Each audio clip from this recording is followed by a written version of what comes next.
Good afternoon. My name is Doug Thompson. I direct the Roof Institute at the University of Central Florida and work with the Florida Joint Center for Citizenship. It's my honor to introduce my friend and colleague, Dr. Peter Levine. As you already know, Peter is the Lincoln Phileas Professor of Citizenship and Public Affairs at Tufts University, Jonathan Tisch College of Citizenship and Public Service, where he's also the Associate Dean. He also has the privilege of directing a center with the longest name in the Academy called the Center for Information and Research on Civic Learning and Engagement. We all short of it's a circle. That seems to work pretty well. Peter graduated from Yale in 1989 with a degree in philosophy. He studied philosophy at Oxford on Rhodes Scholarship and earned a doctorate there in 1992. He's been a research associate with Common Cause. He was a member of the Institute for Philosophy and Public Policy at the University of Maryland School of Public Policy. And during the late 90s was the Deputy Director of the National Commission on Civic Renewal. Peter's work collectively has shaped the thinking of those of us who have been working in civic learning and engagement for a very, very long time. The most recent manifestation of that is in the book, We Are the Ones We've Been Waiting For. It is my pleasure to introduce Peter Levine. Peter.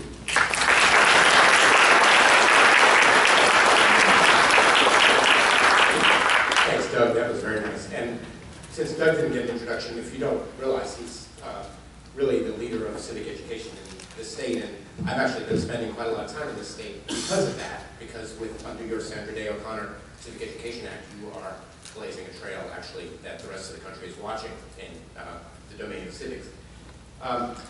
So I'm delighted to be here for two big reasons. One is that there's 110 inches of frozen shield slush outside of my front door, and I'm not there. And the other reason is that this kind of meeting is exactly what a bunch of us have really been advocating. Not that I have any responsibility for the fact that the meeting is happening, but I'm just so delighted because we've been advocating for a long time. In a way, I guess I would say I agree with Stu's diagnosis, all those depressing numbers, but I think this kind of gathering is the way to turn that around. The video, I didn't realize we were going to be watching, but the question I think was, what does good citizenship mean to you? And then you saw those impressive people answering the question. And I'd actually like to contribute a little bit of my own answer. I agree with what they said, I really do. But I would like to add a little bit to the definition and start there. I'd like to propose that you're a good citizen, you're an active citizen, if you seriously ask that question. What should we do? And the question is, what should we do? Not what should we think or what should we say, because the point is to change the world, to make the world better, or at least to preserve the world from getting worse. But also, so partly it's what should we do because it's the action that counts, the action that matters. But also, I don't think we even really think very well unless we are also willing to act and learn from the experience, unless we're willing to put our ideas into practice. That disciplines us in a way that's valuable. So the question is, what should we do? And the question is, what should we do? What should we do? So it's not the question, what should be done? The question, what should be done, is way too easy. We can sit here all afternoon thinking of what should be done. You know, members of Congress should reach unanimous consensus on a better tax code and pass it in the next 2 weeks, or everybody should use less energy, or lots of things we could think of. Those questions are trivially easy. The tough question is, what can we do? And that puts us in the picture, and that connects us. It's got to connect us to those bigger systems. So the question is not, what should Congress do about the tax code? It's what should we do that could make the world better and that might involve influencing Congress. Although it must or might not involve influencing Congress, it depends. By the way, it's also not the question, what should I do? Of course, that's important too. I need to think about that. You need to think about that from your perspective. But I can't achieve much on my own. You individually can't achieve much on your own. And I don't even think I can know what I ought to be trying to aim for all by myself.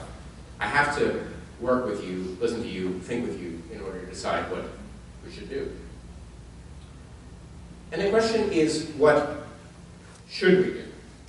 It's intrinsically about values and principles. We're not asking what do we want to do, or what do I want, or what biases do I have, or what are my preferences. Should implies a struggle to figure out what is right. We can do that with humility. We may not know what's right, but we're struggling. We're trying to find out what's right. Quite apart from what we might happen to like or prefer. It's about the best goals and ends, not just the best means and strategies. And finally, the question is, what should we do? So we have to understand the options, the real, practical, available options, their probabilities of happening, the probabilities of coming out well, coming out badly, their costs, their consequences. Those are matters of facts and, well, of interpretation and understanding. So I believe that would be the answer to my question, to the question, what does good citizenship mean to you? I'm going to get a little more concrete and specific and talk about what it should mean for people like us who are concerned about civic engagement and civic renewal in a place like Florida. This is a complicated graph, or table, but the good news, two pieces of good news. One is I'm going to zoom in so you can read it more easily. And two, that's all I'm going to present. If I can just explain this, I will have done my job. And it comes in 3 big pieces, so it should be pretty straightforward.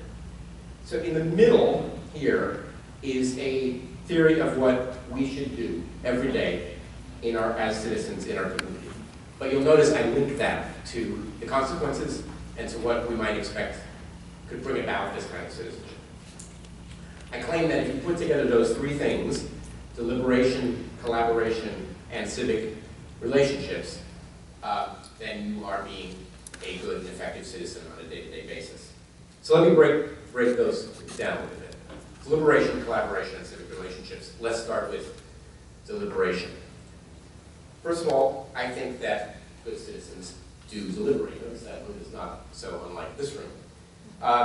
Deliberation means trying to decide in a group what is right to do.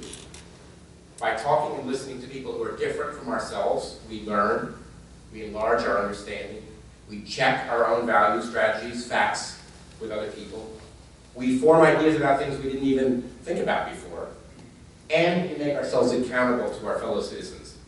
We build a degree of consensus, not perfect consensus, but a degree of overlapping consensus that makes it possible to act. That's a picture of a formal, deliberative event organized by a group called America Speaks, whose board I served on for about a decade until unfortunately we went bankrupt about a year ago. But a diverse group of citizens have been convened and invited to discuss an issue. They talk at tables and they project their ideas up on big screens. The organizers will respect whatever views may emerge from democratic discussions. They have a strong ethic of neutrality and respect for the views of the group, which makes it a pretty pure example of deliberative democracy in practice. This room with its flip charts over there is going to be another such example, and Senator Pruitt talked about an example in the 3 counties. So there are a bunch of examples of deliberation, more or less pure, doesn't matter. This, however, is not an example of deliberation. Did people recognize the scene? Anybody recognize? Raise your hand if you recognize who.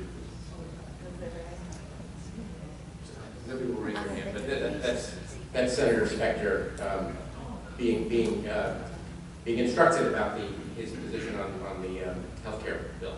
But what it is one of the so-called town meetings with quotation marks that Democratic members of Congress called in 2009 to discuss healthcare reform. Of course, a real town meeting is a deliberative event in which the citizens meet to decide what they should do. And you're supposed to walk into a town meeting not being completely sure what you're going to do, being open to other people's ideas.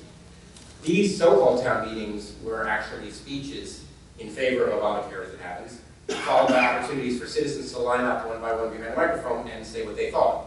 So they did what you see here. They lined up and yelled at the members of Congress, politicians paid a price for not understanding how to deliberate.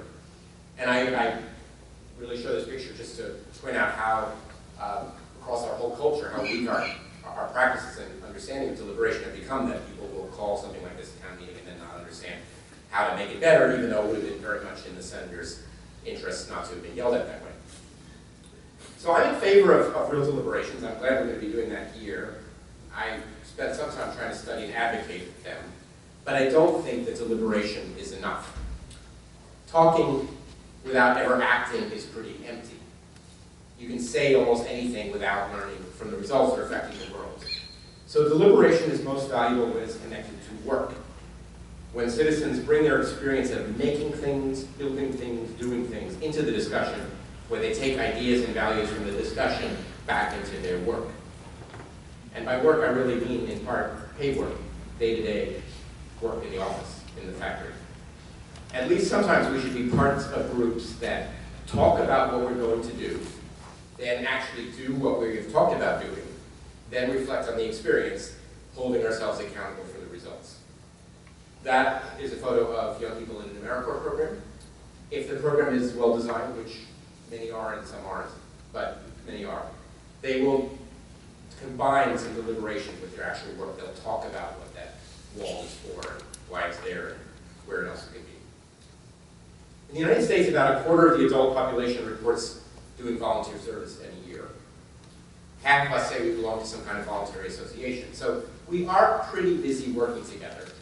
And that's not even to mention the important work we do in our paid work. But our work is often disconnected from our talk, and vice versa. So we don't talk about the wall, and when we're meeting in a room, we don't actually have experience building. I think we need to embed a greater degree of reflection and more diverse discussions in our common work. Then the tangible experiences that we obtain in service or in paid work can inform our discussions, and our discussions inform and inspire us to serve better. The third term here is relationships. After all, why do we deliberate and collaborate with other people? Typically because we either have or we want to have civic relationships. This slide shows people at another big public meeting, but look what they're doing. She's turning around to talk to him. She wouldn't turn around, I think, in her chair unless she wanted to form a civic relationship or have one with him. Civic relationships are not friendships or financial partnerships or romantic relationships. They fill a different need. They have a different structure. For example, they don't have to be exclusive. You should have lots of civic relationships with many people. But at the same time, they're not missing emotion. They have emotion involved. Emotions like loyalty, like trust, like hope.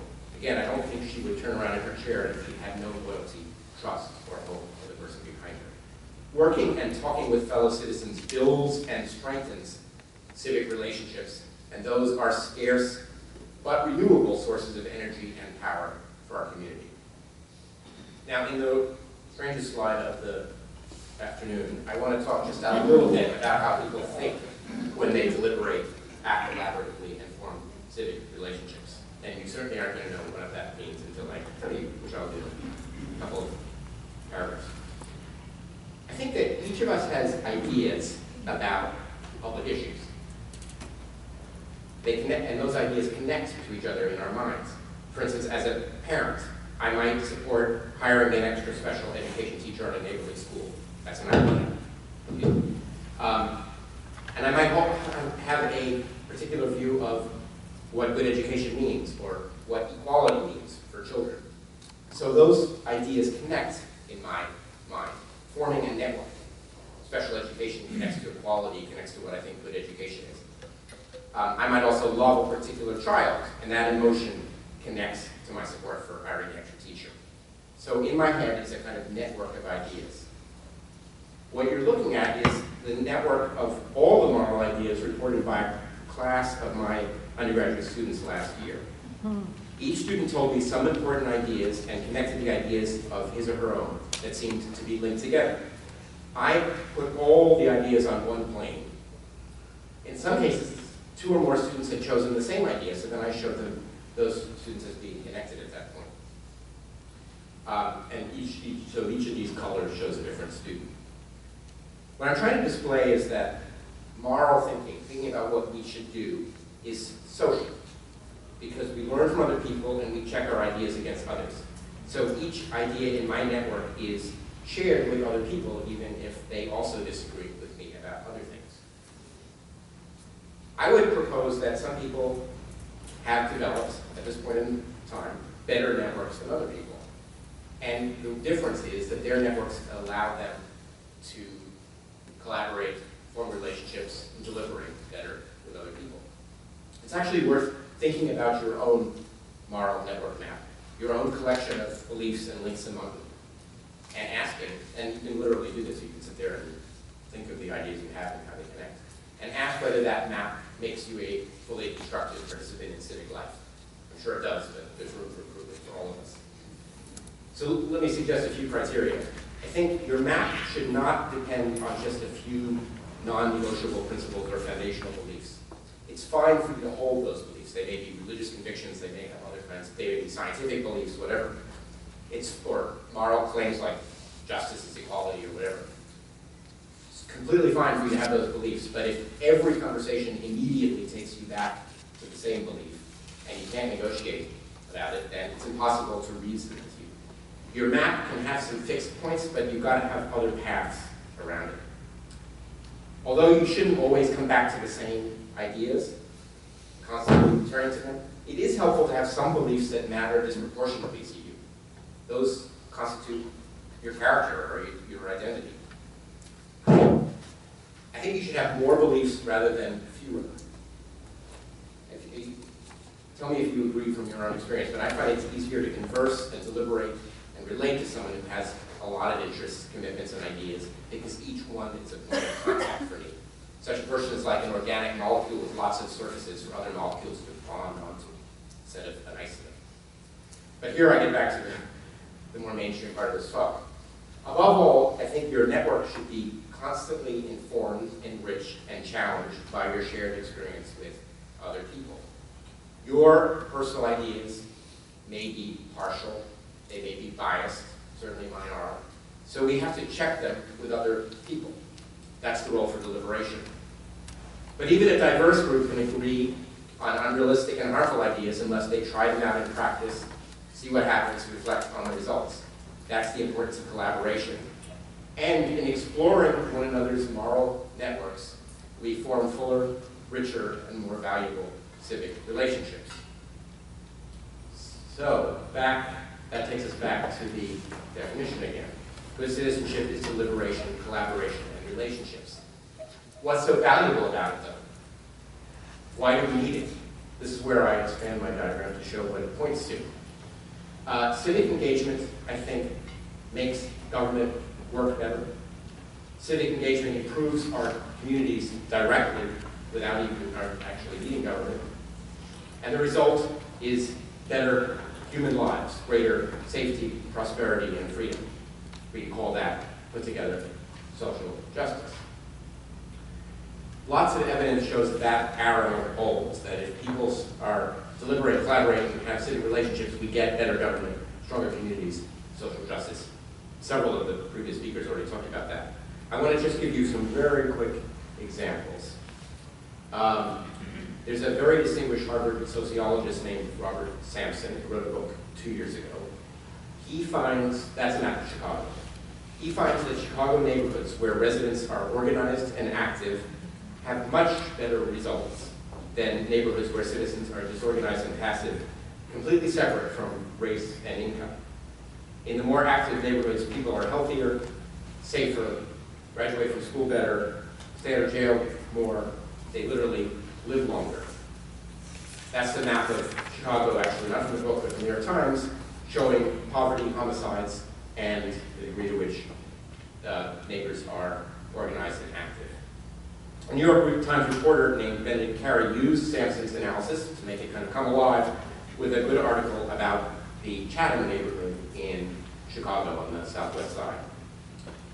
Chatham is racially segregated, probably African American, economically challenged, threatened by all kinds of forces from outside the community. But it has so many organized and effective citizens that it can usually hold crime and other dangers at bay.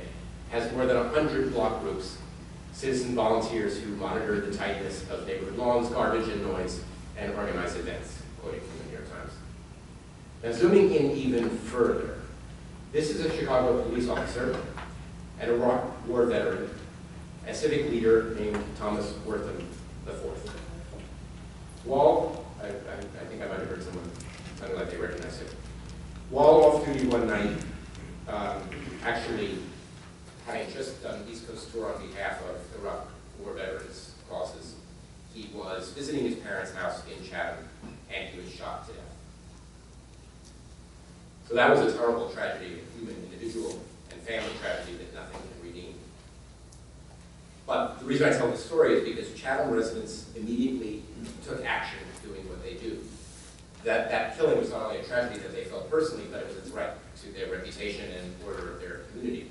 So they organized public events to restore the community's sense of cohesion and to fight crime. They started crime watches and other practical efforts to suppress crime.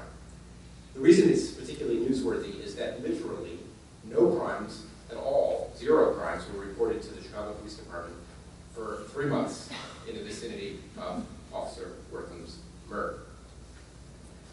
I'm certainly not suggesting when I tell that story that we let the government off the hook. People have the right to good policing and good schools wherever they live. So it's not people's responsibility to protect themselves from crime. There's a police force too. We pay taxes. But the government acts a lot better when citizens are organized and effective. After all, everyone in Chicago has the same police chief. Everyone has the same school superintendent. But the people in Chatham get better law enforcement and they get better education because they're organized. And it's not just Chicago. My colleague, Kaushik Gupta from Circle and Chinese Lin from the University of Wisconsin and I, for the National Conference on Citizenship, looked into the national pattern, and we found that states and counties which had more social cohesion, which is defined down there, it's a lot of the same measures that Stu was pointing to, states that had, and counties that had more social cohesion weathered the recession or depression better than other states. This graph shows the unemployment rate for the states where people are most likely to work and socialize together, and the states where people are the most isolated, which unfortunately would include Florida. In 2006, their unemployment rates were about the same, but once the Great Recession hit, the states where citizens were connected did much better than the states where people were isolated. All right, so the last quick section of this. I'm saying that the good news, I sort of given you the good news, we can solve our own problems if we organize, but that requires active and effective and responsible citizens. And where are we going to get more of them, more of them? That's not an easy question, especially since rates of ordinary, everyday civic participation have tended to fall across the United States since the 1970s. And many factors, I think, work against active citizens. It's not that people have forgotten, or that they don't care, or that they don't want to act, but things are stacked against them.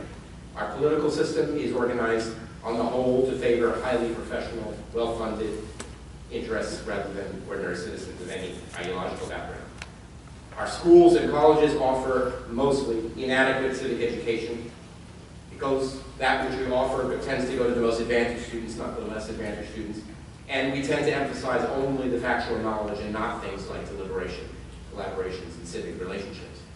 And it goes beyond that. There are more causes. Television and movies almost never depict citizens working together to address problems, either fictionally or in real life.